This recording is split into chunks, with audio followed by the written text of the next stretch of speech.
Dans les montagnes de l'Atlas, la France, depuis 1910, recrute des goumiers parmi les populations arabes ou berbères du Maroc. Bergers pour la plupart à l'origine, menant sous la tente la vie des nomades, ceux que l'engagement volontaire transforme ainsi en goumiers sont des guerriers nés, hommes de coups de main, doués d'une grande initiative et d'une endurance à toute épreuve.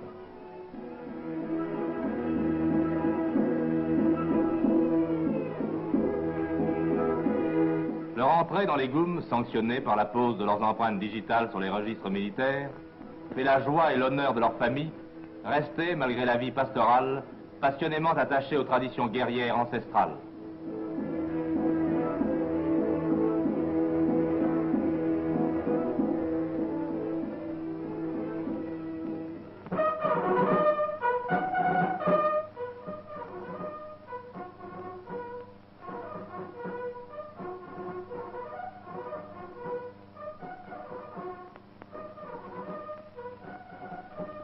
Dans ces goumiers, la France trouve des soldats aussi fidèles que courageux. Après son engagement, le goumier continue de vivre dans le souk, à la construction duquel il travaille d'ailleurs lui-même. Souk des hommes mariés, souk des célibataires.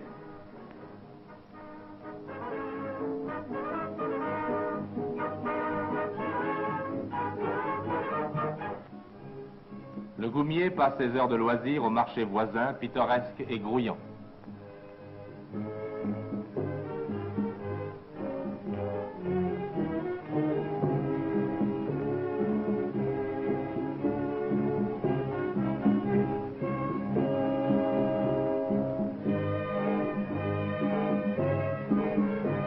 Ces farouches guerriers ne croient pas déchoir en pratiquant l'art paisible du tricot.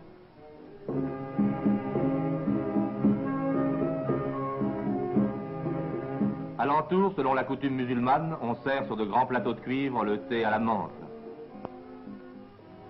Les femmes pilent le mil, cardent la laine, cuisent la kessra aux galettes d'orge.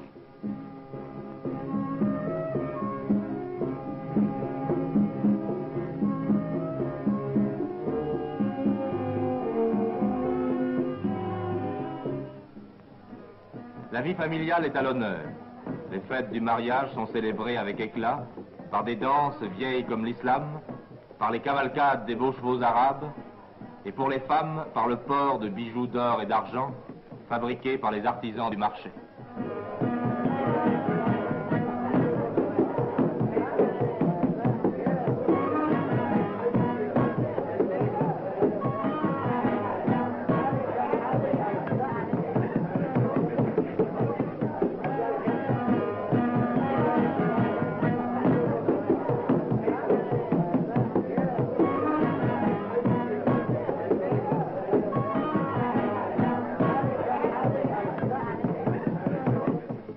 Le cheval, la guerre, conditionnent la plupart des activités de ces artisans.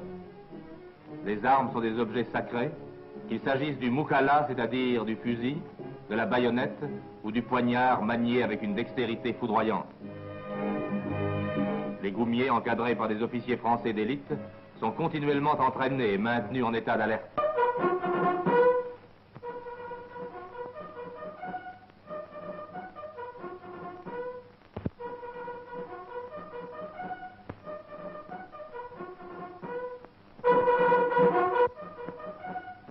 L'appel du clairon annonce que les manœuvres commencent et que le GOUM va partir pour des exercices de préparation au combat.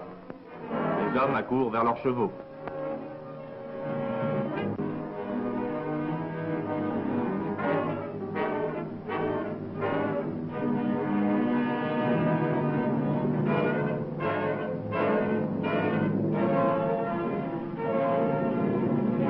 Les femmes ne sont pas là seulement spectatrices. Elles aident les guerriers à sceller leur monture.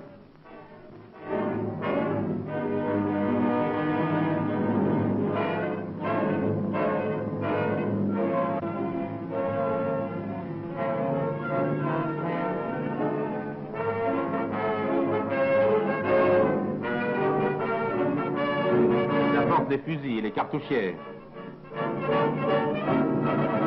Tout est prêt, à demi dressés sur leurs étriers. Les cavaliers accomplis partent au galop vers la montagne.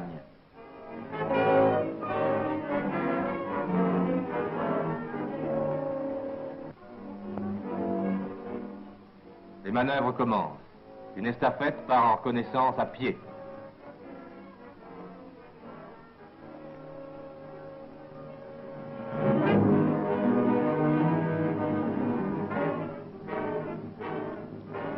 Elle laisse derrière elle le reste du GUM qui met pied à terre.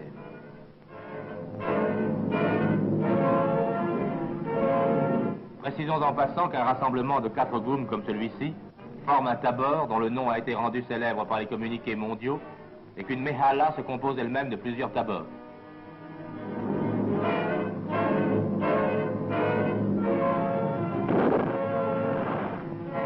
Maintenant, la troupe se met en ordre de combat, utilisant le terrain pour l'attaque. Armés à l'origine du seul fusil et du poignard, les goumiers possèdent aujourd'hui des armes automatiques et même des mortiers.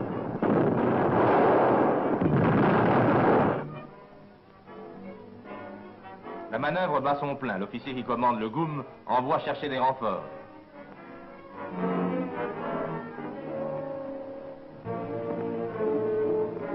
L'ordre de départ est à peine donné que le village militaire s'agite comme une fourmilière.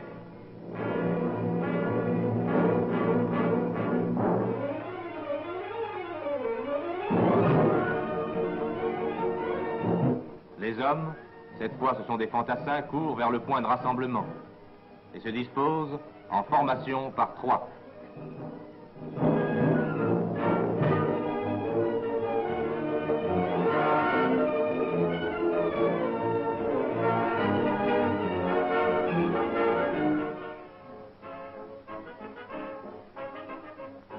En avant, à la suite de l'officier à cheval, derrière le fanion du GUM et l'enseigne de crin de cheval surmontée du croissant de cuivre.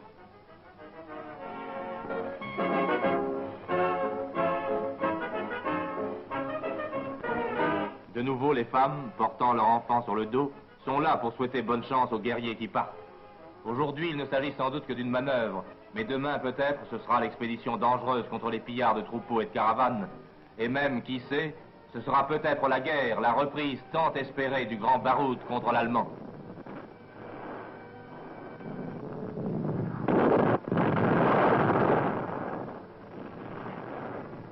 À travers un dur terrain dont ils ont depuis toujours l'habitude, et qui fait d'eux d'incomparables soldats de montagne, les goumiers avancent en courant.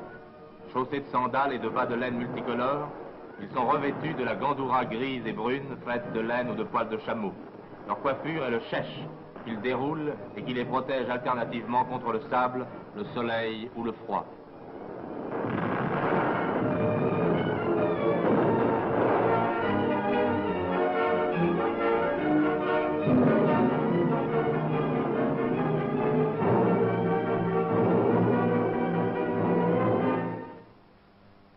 Mais pour ces troupes, qui sont de dures troupes de choc entraînées comme l'ont été depuis les commandos européens, les manœuvres ne sont pas des manœuvres pour rire et il y a des blessés qu'on emporte à dos de mulet.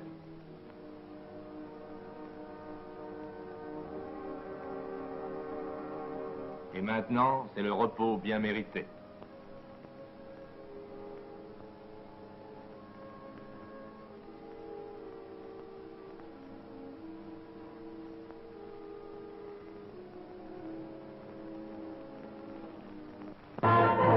Les distractions des goumiers sont aussi dominées par l'esprit guerrier. La grande danse traditionnelle est la danse de la poudre. Et voilà que la poudre parle de nouveau pour les goumiers marocains.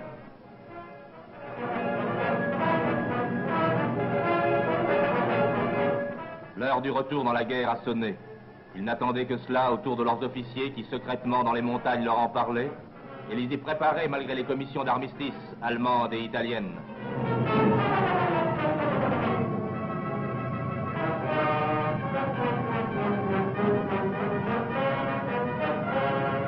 On les a vus toujours ardents, toujours loyaux, toujours victorieux, en Tunisie, en Sicile, en Corse, en Italie. Les positions les plus dures, les pitons les plus abrupts ne leur faisaient pas peur. Agiles comme des chats, ils atteignaient et délogeaient l'ennemi malgré ses retranchements, lui enlevaient ses armes.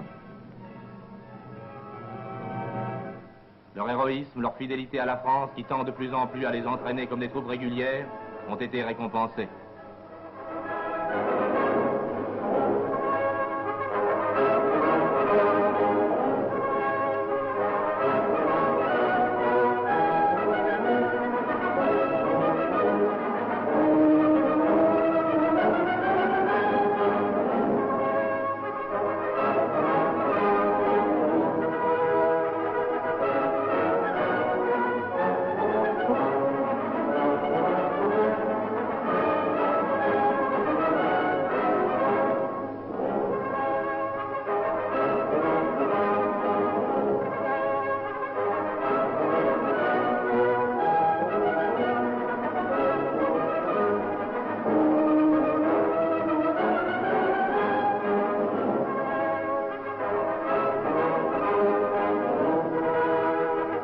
baroud a repris pour les goumiers marocains.